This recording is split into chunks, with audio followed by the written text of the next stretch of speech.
Hoje, gente, a pedidos, vamos falar um pouco sobre livros de astrologia e livros de tarô, tá bom? Pelo menos os que eu tenho aqui em casa, ok? Vem comigo.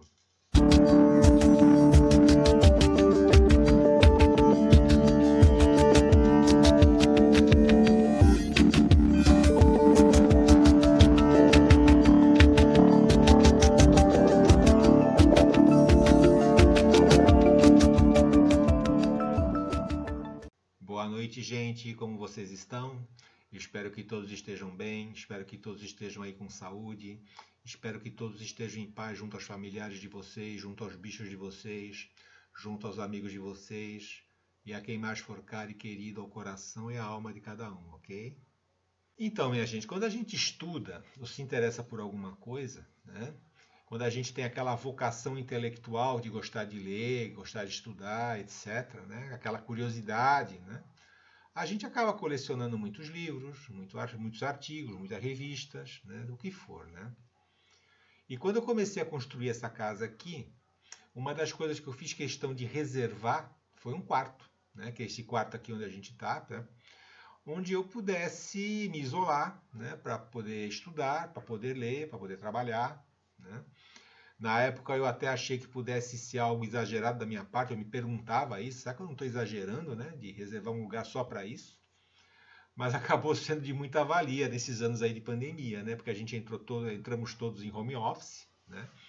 Muita gente sofreu porque não tinha realmente um lugar assim, então a rotina da casa acabava afetando a vida dessas pessoas, né? Porque era casa com criança, cachorro, gato, tudo, então acabava a pessoa sofrendo um pouco por conta disso. E eu, felizmente, não sofri com isso, porque aqui eu me isolo, né? Então a rotina da casa não interfere comigo e eu não interfiro com a rotina da casa, né? E quando eu começar a fazer atendimentos como astrólogo de forma online, vai continuar sendo de mais valia ainda. Né? E aqui eu continuo trabalhando, aqui eu continuo tendo as minhas atividades profissionais, faço meus cursos são todos online, né? Tanto os cursos de astrologia como o curso de psicanálise, né? Que eu ainda estou fazendo. Né? Eu já reuni miseravelmente aqui, tá? Entre livros físicos e agora também livros digitais, tá? Perto aí de uns 800 livros, tá bom? Acho que mais, acho que na última contagem estava 840 e pouco, mas eu também aí parei de contar e, né? Eu também já andei comprando mais coisa também e não tive tempo para isso, tá? Livros que eu venho colecionando esses anos todos, além de revistas, artigos, periódicos, etc, tá? Para mim é uma herança tanto intelectual como afetiva, né, que eu montei nesses anos todos. Eu acho que os meus livros são importantes para mim, eu tenho muito amor por eles, tá? São de vários assuntos, principalmente esoterismo, né? E aí nisso aí no esoterismo você tem astrologia, tarô, teosofia, maçonaria, teosofia principalmente, que eu fui muito aficionado à teosofia lá no começo dos anos 2000. São também livros de conhecimentos gerais, literatura e principalmente história, né? Que eu já comentei com vocês, ser um dos meus assuntos realmente favoritos, que eu leio e estudo aí com prazer, tá? Já falei para minha filha que quando eu me for, né, dessa para melhor, ela vai ter mercadoria suficiente para montar um sebo, né? Mas ela diz que não, que essa biblioteca toda vai ser dela, né? Mesmo porque ela herdou o mesmo amor que eu tenho pelos livros, ela herdou também, lá no quarto dela, ela está montando também a bibliotequinha dela, tá? Quanto especificamente aos livros de astrologia, né? Como eu me interesso pela astrologia desde os anos 80, tá? Eu tenho livros aqui daquela época, tá? Eu vou até falar de alguns, né? E agora, perto da aposentadoria, e como eu tenho esse meu interesse de atuar na área da astrologia, eu tenho reunido ainda mais livros sobre o assunto, tenho comprado mais livros sobre o assunto, mas eu vou falar apenas daqueles que eu já li, tá bom? Com raras exceções aí de alguns que eu ainda não li totalmente, mas que eu uso como consulta, tá? Eu também tenho livros na fila também para ler ainda, né? Não só de astrologia, mas também de outros assuntos, né? Eu só não sei se eu vou ter tempo de vida suficiente para lê-los todos, né? E quando a gente fala de astrologia e fala de psicanálise, raramente a gente vai ter tempo de vida para ler tudo aquilo que surge, né? Por mais que sejamos leitores vorazes e rápidos, né? É simplesmente muito assunto, de forma que a gente tem que tentar focar sempre, tá bom? Mas sem mais delongas, vamos começar com os livros de astrologia, ok? O primeiro livro que fez com que eu me interessasse pela astrologia lá pela metade dos anos 80 é esse aqui, Seu Futuro Astrológico, da Linda Goodman, né? Muita gente conhece esse livro, ele é relativamente famoso, tá? e ele apresenta os signos, né, e as características de cada signo de uma maneira bem leve, né, bem humorada às vezes, tá? Só que bem naquela coisa da tal da pop astrology, né, dando muita ênfase nos signos, quando na astrologia são os astros, né, são os planetas os verdadeiros protagonistas, tá bom? Os signos são coadjuvantes, tá? Então trata-se de um livro que tem que ficar bem claro que é algo inicial, né, bem superficial. É apenas um primeiro contato e de forma alguma é um contato definitivo, tá? E deve ficar bem claro a todos vocês que me assistem, tá? Astrologia, o nome já diz, fala do conhecimento dos astros, tá? Se você pegar algum tipo, um professor, curso, vídeo, o que for, que fica enfatizando demais os signos em detrimento dos planetas, já saiba que tem alguma coisa errada por princípio aí, ok? De qualquer maneira, é um livro pelo qual eu tenho um carinho muito especial. Tá? O exemplar que eu tenho já é o segundo exemplar, porque o primeiro que eu tinha acabaram emprestando, né? Emprestando sem eu saber, porque eu não estava em casa quando isso aconteceu. E aí, babau, né? Nunca mais eu vi. Tá? Por isso que eu vos digo, né? Livros e ferramentas jamais emprestem para ninguém, porque não volta. Hein? O próximo livro, na verdade, é uma coleção, né? Que também são os famosos livros do curso básico de astrologia, né? Das astrólogas Marion Demarque e Joan McEvers. Né? São livrinhos excelentes, né? São a introdução à astrologia um pouco mais avançada para muita gente, inclusive para mim também lá nos anos 80, né? Mas também são bem introdutórios, tá, gente? Mas antes eles do que muito cursinho que eu já vi por aí, que é mero caça-níquel, tá? Aqui você ainda tem alguma fundamentação, por mais básica que seja, ok? O terceiro livro, né, que eu já falei sobre ele aqui, é do Martin Freeman, né, chamado Como Interpretar Seu Mapa Astral. Tá? É um livrinho fininho, né, só que muito bom, principalmente a parte da descrição dos planetas, tá? A descrição dos grifos do planeta, né? O que cada um significa, o que cada um simboliza. Tá? O próximo livro chama-se Interpretação de Cartas Astrológicas, da Doris Hebel. Né? Semelhante ao anterior, eu comprei também esse livro lá dos anos 80, né? E eu confesso que eu o subestimei um pouco. Né? Talvez quando eu comprei, eu tentei ler, eu não tivesse preparado para entendê-lo. Tá? Só que agora, folheando esse livro para comentar aqui no vídeo, eu vi que, na verdade, eu relembrei, né? Que ele tem umas dicas psicológicas e comportamentais muito legais nos tocantes aos aspectos, nos tocantes aos posicionamentos. Tá? Então está valendo a pena reler esse livro agora por conta dos toques psicológicos e dos toques comportamentais que ele nos traz. Okay?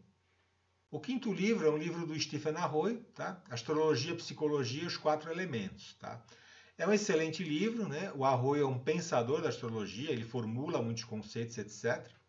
Mas muito cuidado com esse livro para não cair na tentação de querer determinar o temperamento das pessoas apenas por contagem de elementos. Tá? Eu sei que tem muita escola que ensina isso, né? Só que particularmente eu não concordo com isso. Tá? A contagem de elementos por si só pode, no máximo, dar um indício de certas dificuldades, ou de certas inclinações, ou de certas facilidades que a pessoa tenha. Tá? Por exemplo, uma pessoa com muita terra tende a ter os pés no chão, ser boa planejadora, ser conservadora. Tá? Isso não quer dizer que o temperamento dela seja um temperamento terrestre, tá? Ou então um temperamento saturnino, tá? Vamos assim dizer. Eu sou um exemplo disso. Eu tenho excesso de terra no meu mapa, eu sou conservador, eu sou pé no chão, sou planejador, tal. Mas o meu temperamento é colérico. Né? Eu posso ter todas essas características aí próprias de quem tem excesso de terra no mapa, mas eu sou uma pessoa colérica, eu sou uma pessoa pavio curto. Né? A determinação dos temperamentos é algo um tanto complicado, tá? Planetas que estejam nos ângulos, principalmente no ascendente, influem pesadamente nos temperamentos, ok? A posição do regente do ascendente também influi muito pesadamente. A Lua, né? Mesmo porque a Lua indica as nossas reações emocionais, indica nossas reações automáticas, indica a forma como a gente se protege, né? Tudo isso daí influi no temperamento da pessoa e vai muito além da mera contagem de elementos. Tá?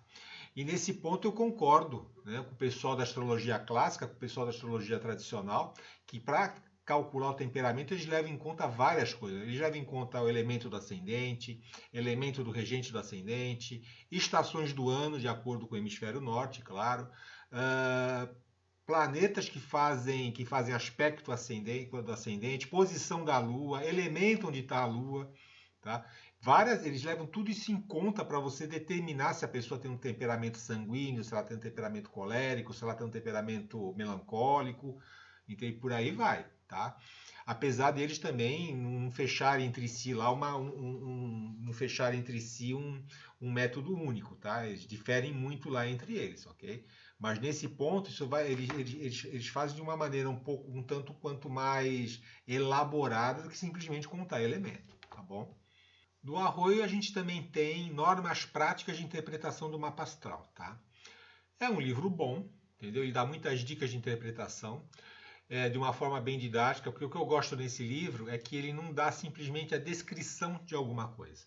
Né? Tipo assim, descrição de Marte em Virgem. Tá? Ele tem que explicar por que o princípio de Marte, aquele princípio de energia ativa, quando em Virgem tem essa situação. Então ele explica, né? O princípio de Marte e o princípio de Virgem, e juntando os dois ele mostra porque funciona daquele jeito. Ele não dá uma simples descrição que nem a maior parte dos livros aí, tá? Mas, de novo, eu tenho um senão, né, com o Arroyo aqui, porque ele começa a falar em astrologia como linguagem de energia. Né? Aí começa a falar de voltagem, amperagem, tá? Ele faz ali uma salada. Né?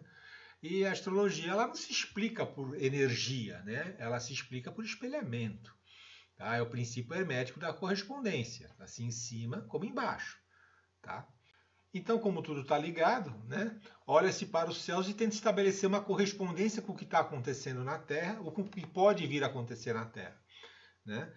Agora, se começasse a querer aventurar a usar a linguagem técnico-científica, a gente começa a fazer o jogo daqueles que nos criticam justamente por querer fazer com que a astrologia seja uma ciência exata, quando na verdade ela não é. Né? E eu tenho também um terceiro livro do Arroyo, que é Astrologia, Karma e Transformação, né? Que é um livro referência, é um livro muito indicado nas escolas, tá? Um livro excelente também, dá bastante dicas sobre o significado dos planetas, dos trânsitos dos planetas. Quem me perguntou sobre trânsitos, o livro sobre trânsitos, ele pode ser usado também, ele tem partes sobre trânsitos, tá? Fala da parte das possíveis implicações kármicas das posições planetárias, entendeu? Eu recomendo a todos que leiam, tá bom? Com ressalvas aqui também que o Stephen Arroyo vem com aquela conversa de hipográfico, falar de linguagem de energia, amperagem, etc. Tá? Eu também tenho esse aqui, né, Enciclopédia de Astrologia Psicológica, do Charles Carter. Esse é um astrólogo muito antigo e muito cultuado, né, ele é lá do início do século XX. Né, e esse livro ele funciona com verbetes. Né, você acessa um verbete e ele te dá as implicações das características astrológicas. Né. Por exemplo, deixa eu mostrar aqui. Por exemplo, aqui, senso de justiça. A equidade simbolizada por Saturno em Libra. Vênus e Júpiter tendem mais para a compaixão e para a generosidade do que para a justiça rigorosa. E aí a doutrina do karma que corporifica a rigorosa lei da equidade é saturnina. Então ele pega o verbete senso de justiça e desenvolve isso numa linguagem astrológica, como se fosse um dicionário, uma enciclopédia mesmo, né? É interessante, né? Eu acho que, mas eu vejo ele mais como uma curiosidade, tá? E a linguagem às vezes está um pouco ultrapassada, que é uma linguagem lá do início do século XX, né? Eu nunca usei lá para qualquer atividade mais prática, não, tá bom? Temos o Espelho Partido, do Rui Sá Silva Barros, tá? É um livro muito interessante porque ele reúne as impressões e as experiências do autor, tá? Nos anos e anos de atendimento astrológico dele, referente às relações dos astros e dos seus aspectos, né, com possíveis psicopatologias que ele constatou. Né? Então ele é muito bom por conta disso, né, fazer essa relação dos posicionamentos dos astros, seus aspectos, com psicopatologias. Tá? Que é uma parte que me interessa muito, essa parte da psicologia, né, essa parte de tentar ajudar a pessoa de uma forma terapêutica e psicológica. Tá? Então eu gosto muito desse livro, mas ele está merecendo uma reedição um pouco mais caprichada, tá? Principalmente nas apresentações dos mapas. Ó. Dá uma olhada aqui. Né? Olha como os mapas são apresentados. Tá? Eu não achei muito legal. Tá? Não tem quadro de aspectos, não tem cor, não tem nada. Entendeu? Fica um negócio assim, meio... Para entender é difícil. Entendeu? Para você chegar e visualmente você tentar identificar o que está sendo apresentado ali. Tá? Então merecia uma edição mais caprichada, entendeu? Com mapas coloridos, etc. Tá? Nós temos as casas astrológicas do Danny Rudhyar, né? o Danny Rudhyar, né, como alguns falam. Eu não gosto desse autor, tá? Ele também é muito cultuado, só que eu acho a linguagem dele muito hermética, muito cheia de esoterice, é uma linguagem que mais afasta as pessoas da astrologia do que atrai, né? Pois fica parecendo assim algo muito fora do comum, algo que é para iniciados, entendeu? Eu gosto de linguagem prática e clara, linguagem prática, clara e direta, né? Eu acho que as coisas não precisam ser complicadas, as coisas não precisam ser enroladas, mesmo porque enroladas já basta a vida, não é verdade? Outro livro que eu não aprecio muito também é do Alexander Ruppert, chamado Ciclos de Evolução, né? Ele analisa ciclos de Vênus, ciclos da Lua, ciclos de Júpiter, de Urano, Saturno e tal, mas ele segue a mesma linha do Danny Rudhyar, né? Aliás, Ruppert foi discípulo do Danny Rudhyar. E usa aquela linguagem rebuscada, né? Aquela linguagem esotérica, né? Aquela linguagem que parece que a pessoa, ela, não sei se está querendo se colocar num nível muito acima, que é para ninguém entender mesmo. Eu vejo que é uma linguagem muito feita mais para confundir do que para entender, tá? E aí temos aí as 12 casas do Howard Sasportas, né? Este sim é um senhor livro, né? É um livro que já é clássico, é um livro muito indicado por todos, tá? O Sasportas consegue ser didático, consegue ser claro, ele não fica com esoterice, ele não fica com linguagem rebuscada, não fica com nada disso, tá? Fica dando um monte de volta, porque parece não chegar a lugar nenhum, não, tá? O Howard Sasportas é claro e direto, tá bom? Ele explica os planetas em cada casa, muito didaticamente, né? Ele tem toda uma pegada mitológica na explicação dele, psicológica também, tá? É um livro clássico, entendeu? Tá, eu comprei o meu também nos anos 80, tá? Agora nos sebos ele tá proibitivo o preço, tá bom?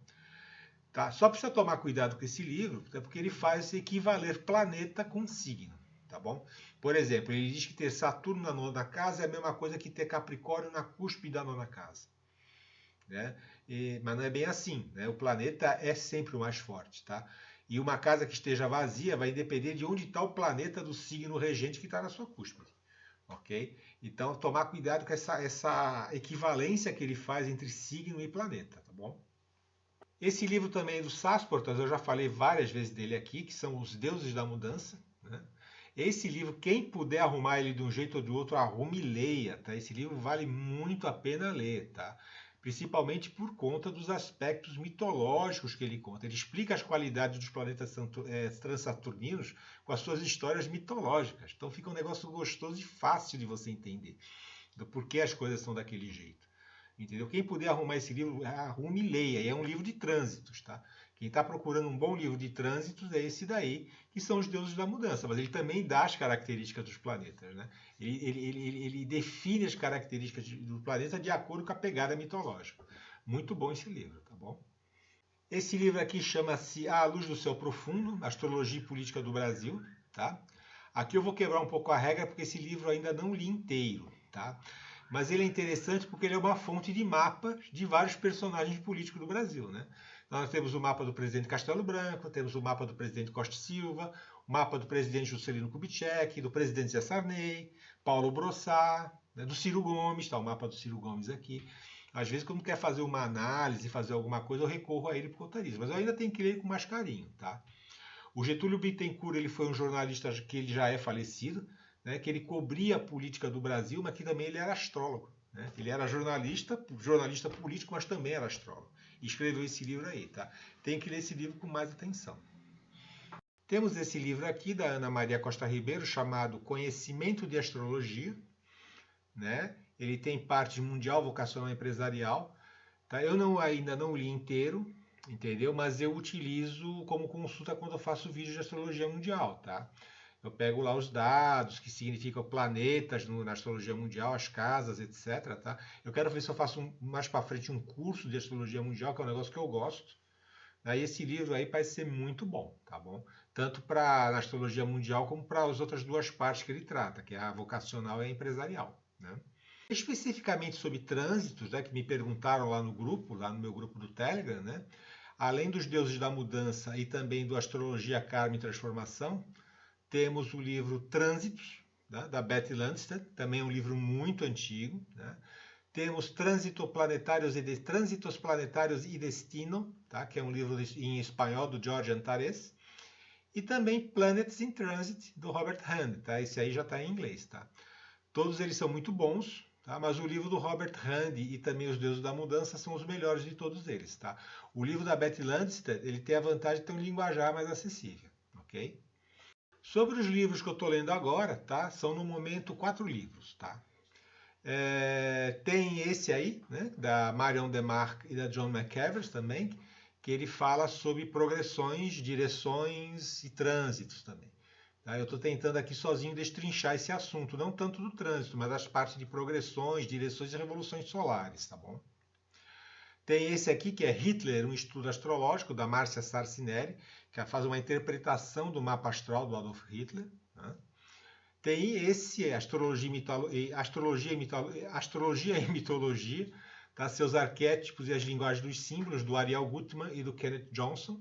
Tá? Inclusive, quando eu fiz o vídeo sobre Marte, eu me baseei bastante nesse livro aqui. E eu não leio só astrologia, né? Estou lendo Freud, Uma Vida para o Nosso Tempo, do Peter Gay. Né? Aí já é dentro dos meus estudos sobre a psicanálise, é tanto uma biografia do Freud como também a história do movimento psicanalítico que ele criou, tá bom?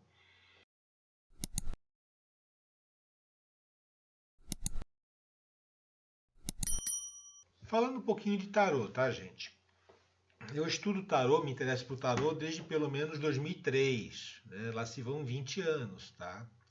Inclusive vou colocar uma live aqui que eu fiz com a taróloga Vera Cristina Costa Santos há uns meses atrás, onde a gente fala da época do Orkut, das comunidades de tarô do Orkut, né? Quem puder assistir é muito legal, tá bom? Quanto aos livros de tarô, né? Eu quando comecei a estudar, realmente eu comprei muita coisa, semelhante assim da astrologia, eu comprei bastante coisa, mas também muita coisa eu me desfiz, tá? Por quê? Porque enquanto assim a astrologia, por mais que existam escolas diferentes, né? Astrologia moderna, astrologia tradicional, astrologia hindu, tá? Uh, entre elas há interpretações e significados coerentes entre as escolas, tá? Então, por exemplo, Vênus, ela vai ser sempre o planeta do amor e do afeto em qualquer escola, tá? No tarô isso não acontece, tá? Eu já peguei casos em que algumas cartas elas são interpretadas de maneira totalmente diversa, dependendo do autor, dependendo da escola que o autor professa, né? Então, realmente, em relação aos livros, eu acabei ficando com aqueles livros cuja interpretação batia mais com o que eu via empiricamente dos resultados dos jogos. Né? Aquilo que eu jogava e que batia, né, na realidade, é que eu acabei ficando. O restante realmente eu me desfiz e eu troquei, tá bom? Mas eu não vou entrar aqui muito, para não ficar também um vídeo muito longo, muito maçante, eu não vou entrar aqui livro a livro, tá? Vou fazer um apanhado dos principais autores, ok? Temos aqui no Brasil Ney Naif, tá? Daquilo que originalmente foi escrito em língua portuguesa, o Ney Naif é responsável pelo melhor que já se publicou sobre o tarô. Tá? Os livros dele são clássicos. Tá? Ele é diretamente responsável pela difusão do tarô no Brasil desde o começo do ano 2000. Tá? Ele tem um site de divulgação e cursos de tarô desde 1998, tá? Desde lá dos primórdios da internet. Tá? E tem sido um grande divulgador do tarô no Brasil, tá bom? Tem a trilogia dele que é clássica, né? Que é Tarô, Vida e Destino, Tarô, Oráculo e Terapia, Tarô, Ocultismo e Modernidade, tá? Eu tenho essa trilogia desde 2000 e lá vai cacetar 2003, 2004, tá bom? Tá, então os livros dele são muito recomendados. Todos os livros de tarô do Ney Naif são muito recomendados, tá?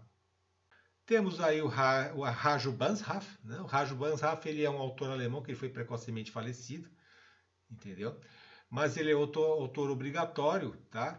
E os livros dele têm muito uma pegada da simbologia, né? Daquela coisa da análise da simbologia, da descrição dos arcanos, tá? Dos estudos especulativos que ele fez sobre a origem do tarô, né? Sobre a viagem do herói, etc. Né?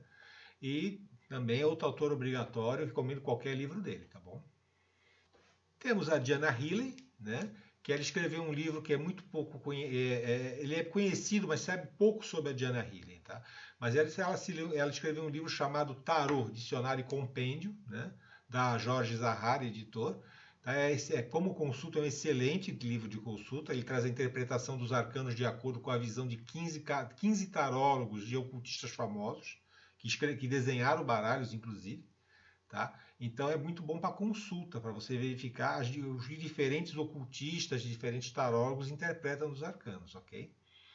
Temos a Sally Nichols, né? Sally Nichols é a autora daquele Jung e o Tarot, uma jornada arquetípica, né? Da editora Cultrix.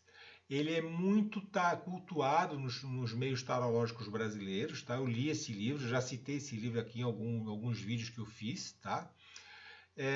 A única coisa que eu tenho um certo porém com esse livro é que ele às vezes é muito prolixo, né? Ele faz as coisas de uma forma muito prolixa. Muita coisa poderia ter sido dita de uma forma mais direta, mais concisa e econômica, entendeu? Não precisava, assim, às vezes se estender tanto ou ser tanto prolixa nas descrições, tá? Tem a Juliette Sharman-Burke e a Liz Green. A Liz Green, inclusive, é aquela astróloga que muito famosa, tal, mas as duas escreveram um tal do tarô mitológico, uma nova abordagem para a leitura do tarô, tá? Que é da Edições Sicilianos, tá? Eu comprei num sebo, né? Vinha com o baralho, mas eu comprei num sebo sem o baralho, só o livro mesmo, tá? Eu mantenho por conta de uma boa descrição que dá dos arcanos menores, tá bom? Eu desconsidero em relação aos arcanos maiores, tá? Porque não bate, não tem nada a ver, foge muito pouquinho da estrutura do tarô, né? Mas eu ainda considero por conta dos arcanos menores desse livro aí, ok?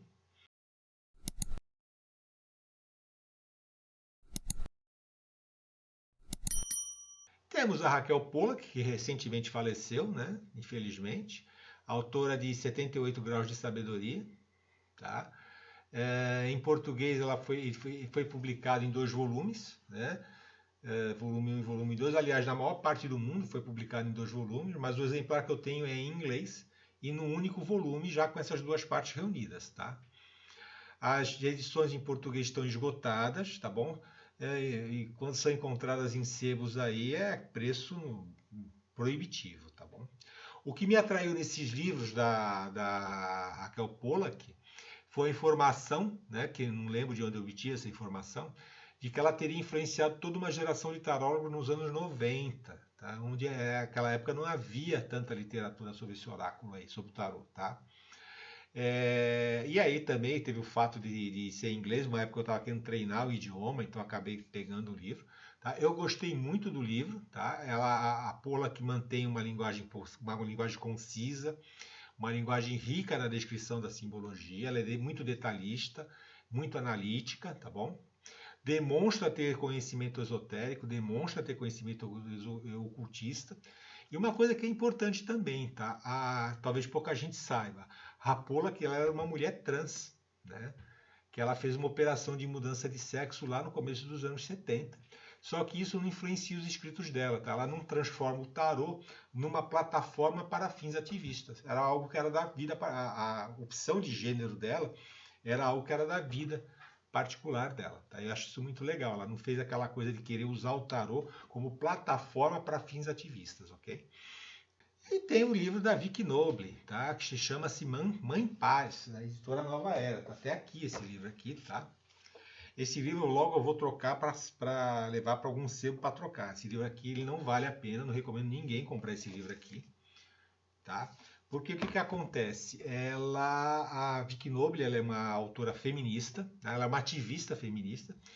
E isso aí faz ela escrever algumas coisas meio estapafúrdias, meio parciais a respeito do tarô. Tá? Um exemplo disso é quando ela interpreta o arcano imperador, né? Então o que ela faz? Até aqui separei, né? Ela começa descrevendo o arcano imperador, falando de imperialismo, falando de machismo, falando de cultura do estupro, né? Começa a interpretar desse jeito. E depois o que ela faz? Ela faz assim, ó.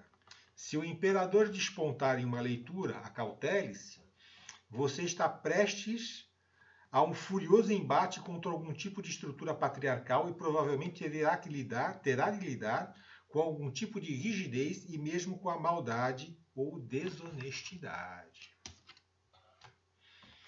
Eu não sei de onde ela tirou essa interpretação, tá bom?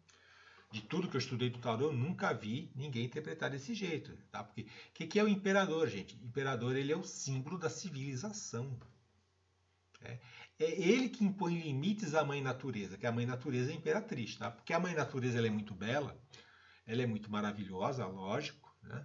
Mas viver sob o império da mãe natureza ela é muito difícil, porque a mãe natureza ela é caprichosa, né? Então, sobre isso daí, o Raju Banshaf explica direitinho nesse livrinho amarelo aqui, chamado Manual do Tarô, Origem, Definições e Instruções para o Uso do Tarô. Vamos dar uma olhada. O aborrecimento geral da civilização, diante dessa perspectiva, não deve, no entanto, deixar passar desapercebido que a luta do imperador pela ordem e clareza nos permite ter segurança e conforto, de forma como as tradições rudimentares e os costumes despóticos da imperatriz não conheciam. A dama, né, no caso a imperatriz, é demasiado temperamental. Com ela domina o impiedoso direito do mais forte. Em épocas fecundas ela dá mais do que podemos usar, mas em épocas de pobreza deixa que nossos filhos passem fome e frio. Por isso, o estado constitucional do conforto e da continuidade do imperador não é antipático. Certo? Para mim, certíssimo. Aqui ele está se referindo à mãe natureza, né, à imperatriz. Né? A imperatriz ela é o símbolo da mãe natureza e também está se referindo à civilização, que é a carta do imperador. Né? E uma sucede à outra. A carta do imperador sucede à carta da imperatriz. Tá? Então nós temos a mãe natureza e a sua sucessora, que é o imperador. Né? Então a carta que põe limites à mãe natureza, o imperador impõe limites à mãe natureza, e isso tem o seu lado luz, né? Com o avanço da ciência, o avanço do conforto, o avanço da cultura, e lógico, tem o seu lado sombra, né? Destruição da natureza, extinção das espécies, etc. Só que a autora tenta claramente se apropriar do tarô para os seus fins ativistas, né? Para fazer a sua apologia ao que ela pensa politicamente. Né? E esse tipo de coisa, sinceramente, me repugna. Tá? Lógico que o imperador não anuncia santidade, né? Mas todo arcano tem seu lado luz e sombra. O imperador não é um puro vilão só porque as preferências políticas e o ativismo feminista da dona Vicky Noble assim o querem. Tá? Outra coisa importante, que eu não sei se a dona Vicky Noble sabe, ou se sabe e não quer saber, não é, finge que não sabe, é que um dos aspectos do imperador é o rei de copas. Tá? O imperador ele reúne os atributos dos 4 reis, tá? Do rei de espadas, do rei de copas, do rei de ouro e do rei de paus. Tá bom? Assim como a imperatriz reúne os aspectos das 4 rainhas. A carta ao carro reúne os aspectos dos cavaleiros, dos 4 cavaleiros. Né? E o mago reúne os aspectos dos 4 pajens. Tá bom? E um dos reis, que é o rei de copas, é o sujeito calmo, né? É o sábio, é o sujeito tolerante, é o sujeito paciente, é o sujeito que dá bons conselhos, que dissipa tensões e que ele é um diplomata. Tá? E tudo isso também são facetas da civilização que é regida pela carta do imperador. Tá? Então não é só sombra, entendeu? Só porque o ativismo político de alguém assim o acha. Tá bom? E é isso, gente. Eu espero que vocês tenham gostado. Né? Eu trouxe aqui um pouquinho daquilo que eu li, daquilo que eu estudei, né? E que eu trago um pouquinho também para vocês nos meus vídeos, tá? Que eu sempre coloco coisa, meus vídeos são frutos, o conteúdo dos meus vídeos são frutos disso tudo que eu li, disso tudo que eu trouxe aí a minha vida inteira de leitura e de estudo por conta própria ou então fazendo cursos por aí, tá bom? Se você gostou do vídeo aí, deixa um joinha, tá? Se inscreva no canal se for do seu interesse, compartilhe o vídeo caso você tenha amigos que gostem do assunto, tá bom? Desculpem a cara, já são 2:02 da manhã, então eu estou meio cansado, tá? Gravar o vídeo realmente leva um tempo aqui, eu não tenho tanta prática assim. Mas não esqueça também de deixar o seu comentário caso você queira, tá bom? Fiquem com Deus, tenham uma boa semana, até semana que vem, ó. Cuidem-se, tá? Tchau.